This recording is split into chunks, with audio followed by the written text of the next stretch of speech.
और इस वक्त हमारे साथ दो मेहमान जुड़ चुके हैं। हमारे साथ साध्वी प्रज्ञा है, हिंदू धर्मगुरु, और मौलाना साजिद रशीदी जी भी हमारे साथ जुड़े हुए हैं। साध्वी प्रज्ञा जी, अभी तक हम सुन रहे थे कि अंदर जो टीम गई उसने ये देखा, वहां पर स्वास्तिक के निशान, त्रिशूल, ब्रह्म कमल की बात की जा रही थी, काली आकृति जो लगातार हम सुन रहे थे। लेकिन पहली बार अब हम ये वीडियो देख भी रहे हैं जिसमें काली आकृति नजर आ रही है और सबसे अहम उस पर ये जो ओम निशान नजर आ रहा है। देखिए, ये बिल्कुल ठीक बात है और ये बहुत ही हर्ष का विषय है कि जिसको सब काली आकृति कह रहे थे वो काली आकृति नहीं, फाइनली सबने मान लिया कि भगवान शिव का शिवलिंग है। हम तो डे वन से ही ये कह रहे हैं कि ये भगवान शिव का शिवलिंग है, ये हमारे आराध्य का शिवलिंग है। और हमने कितने रेफरेंसेस भी दिए। मैं आपको स्कंद पुराण की बात बताती हूँ मीमांसा जी। स्कंद पुराण के अंदर बहुत सुंदर आता है, देवस्य दक्षिणी भागे वापी तिष्ठति शोभना, देवालय के दक्षिणी भाग में वापी शोभायमान है। आप बताइए इससे बड़ा प्रमाण क्या चाहिए। और दूसरा एक श्लोक आता है, मूर्तिर ज्ञानदा ज्ञान वापिका, ज्ञान वापिका नाम दर्ज है उसके अंदर, इससे बड़ा प्रमाण। फिर भी हम चुप रहे, इनकी बातें सुनते रहे। हमने कहा ठीक है, सर्वे रिपोर्ट आ जाने दीजिए, रिजल्ट आ जाने दीजिए। अब आप देखिए सर्वे रिपोर्ट आ चुकी है, सबके सामने है ये बात। ओम की आकृति हम जानते हैं, ओम चिन्ह किसका है? हिंदू संस्कृति का, सनातन संस्कृति का चिन्ह है ओम। स्वास्तिक, कमल देख लीजिए, भगवान शिव का शिवलिंग देख लीजिए। क्या ये प्रमाण बहुत नहीं है हमारी वैदिक संस्कृति को प्रूव करने के लिए, सनातन संस्कृति को प्रूव करने के लिए, या अभी भी हमें और किसी प्रमाण की प्रतीक्षा है? और एक चीज और आपको बताती हूँ, स्कंद पुराण के अंदर काशी खंड में 26वें अध्याय में आता है, ये पूरा परिसर, इसे अविमुक्त परिसर कहा जाता है। भगवान शिव का एक नाम अविमुक्तेश्वर भी है। और एक श्लोक आता है, आप सुनकर आश्चर्यचकित रह जाएंगे कि इतना सुंदर वर्णन, इतना स्पष्ट वर्णन, और फिर भी क्वेश्चन मार्क लगा दिया इन लोगों ने। जानते हैं क्या कहा गया है? अविमुक्तं महत् क्षेत्रं पंचक्रोश परिमितम। अविमुक्त परिसर में 5 कोस के दायरे में वो फैला हुआ है, अर्थात 10 किलोमीटर्स के पैरामीटर में फैला हुआ है। और साथ ही साथ एक और अन्य श्लोक भी आता है जिसमें बहुत सुंदर लिखा हुआ है कि कैसे वो शिवलिंग देखने में है, उसका आकार कैसे है। और इसी से इस बात की पुष्टि होगी कि इसे क्षति पहुंचाई गई है, हमारे प्रभु को क्षति पहुंचाई गई है। मुगलों की बर्बरता का एक उदाहरण है ये शिवलिंग। जानते हैं उसमें क्या लिखा गया है? दृश्यते सर्वंग सर्वया काश्यः विश्वेश्वरास्तता, अर्थात भगवान शिव का आकार, उस शिवलिंग का आकार इतना ऊंचा था कि 10 किलोमीटर। साक्ष्यों की हम बात कर रहे हैं और जो वीडियो हम दिखा रहे हैं इस पर हिंदू पक्ष के जो वकील हैं हरिशंकर जैन, उन्होंने क्या कहा है उनकी बात सुन लेते हैं और फिर हम लेंगे। मौलाना साजिद रशीदी जी भी हमारे साथ जुड़े हुए हैं। अब मुस्लिम पक्ष की ओर से क्या कहा जाएगा वो भी सुनेंगे।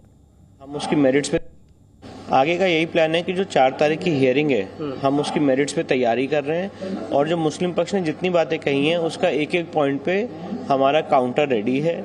जो दीन मोहम्मद के जजमेंट की बात है, मेरा स्पष्ट रूप से मानना है कि दीन मोहम्मद का केस हम पे एप्लीकेबल नहीं है क्योंकि हिंदूज उसमें पार्टी नहीं थे, और दीन मोहम्मद का केस तो उनके खिलाफ जाता है जहाँ पे बात लिखी हुई है कि मंदिर तोड़ के मस्जिद बनाई गई।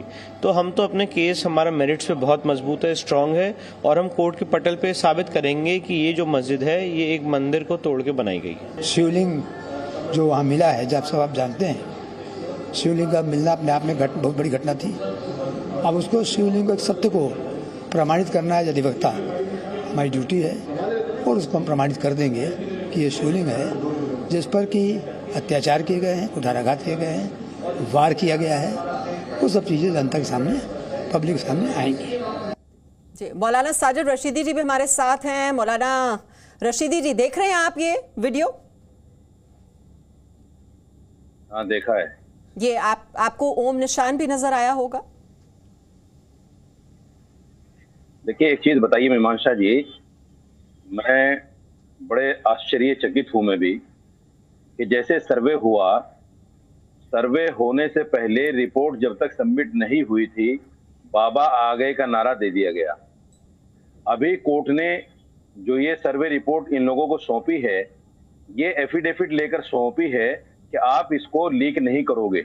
बाकायदा एफिडेविट लिया दोनों पार्टियों से लेकिन विष्णु शंकर जैन और हरिशंकर जैन ने कोर्ट की अवमानना करते हुए इसको लीक कर दिया।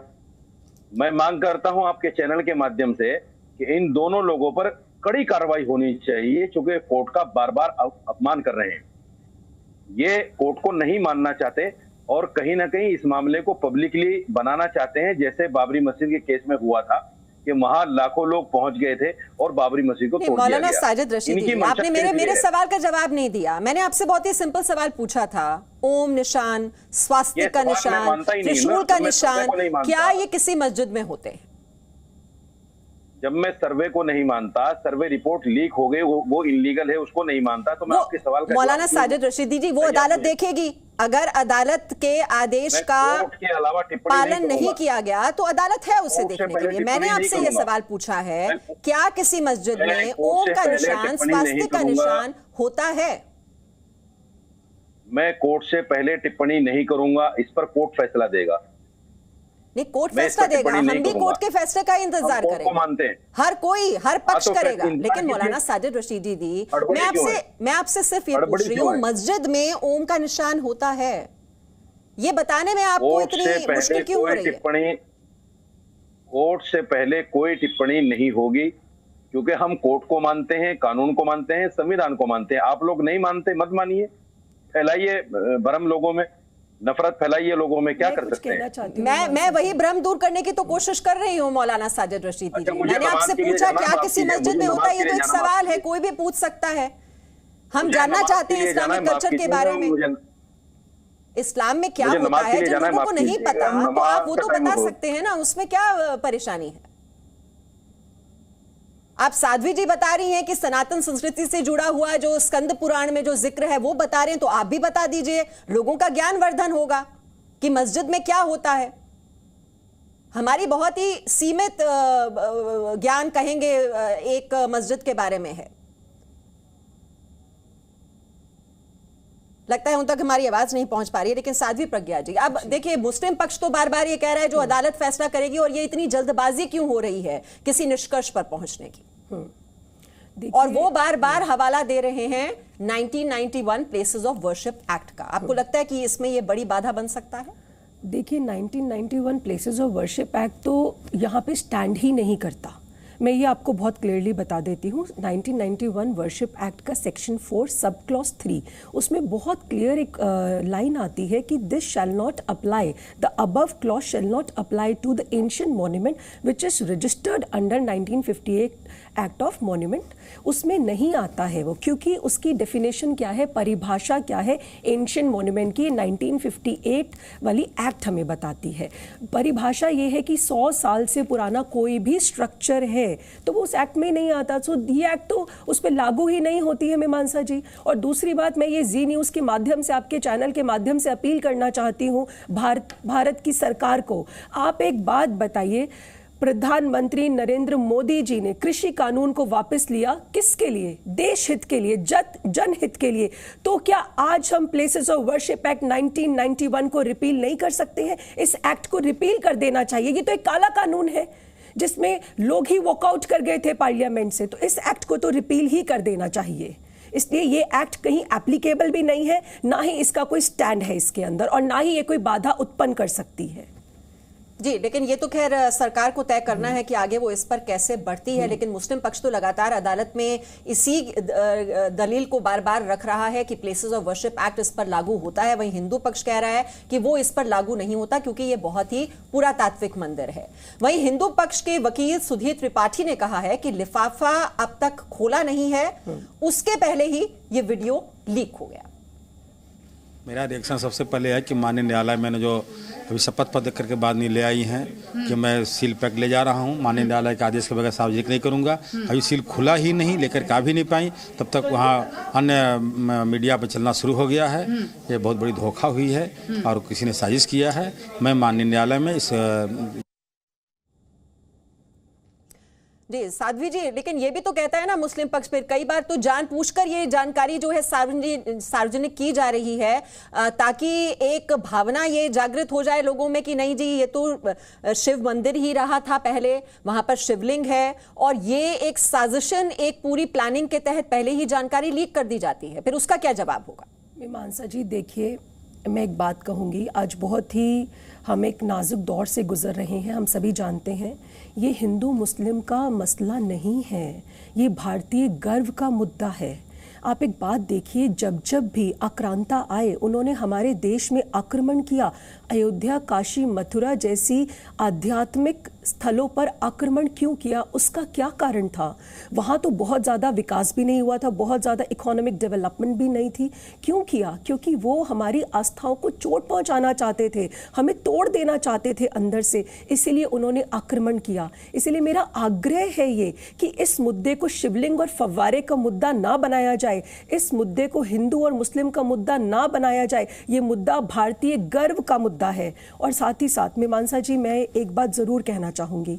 देखिए, हमारे आराध्य प्रभु शिव के साथ अन्याय हुआ है और सालों साल से अन्याय होता आ रहा है। मुगलों ने बर्बरता और नृशंसता का परिचय दिया है। औरंगजेब ने क्या किया है ये हम सभी जानते हैं।